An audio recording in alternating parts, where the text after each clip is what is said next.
Hey class, so there seems to be some confusion still on this heart rate monitor data stuff. So if you go to your page, this is student view, so this should be what your screen looks like once you're signed into Canvas. Go to assignments, weekly wrap up, should be by date from now on. If this is the first time you're doing it, you got to click on this and it'll download the file. Okay, save, it'll pop up. Okay, this you can write right on this. So day of the week, so we'll say Monday.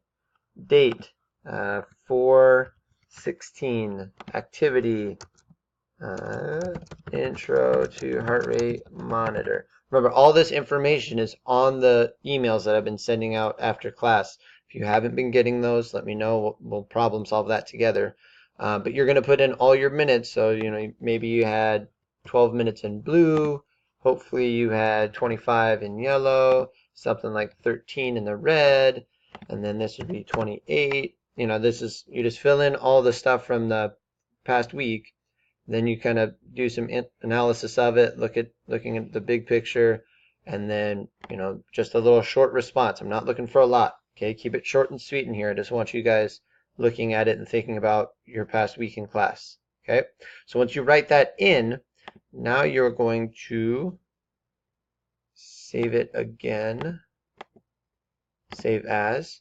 I suggest saving it for the date that you are, like the Friday, so it's for that week. So weekly wrap up, 4/20 was the last Friday. And then I can come back to here, submit assignment. I'm going to file upload it, but if I have to save it. Some of you guys aren't saving the file before doing this step, okay? And then you would choose file, weekly wrap up, open, okay, submit assignment. Got it?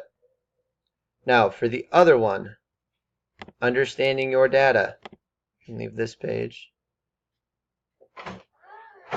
For understanding IHT data, opening it up, it's the same idea. You're going to have to do this one, reading your IHT data. Save it again. But you can put all the information in, but make sure you're saving the document before you submit it. I'm getting a lot of blank pages. Okay, hope that helps.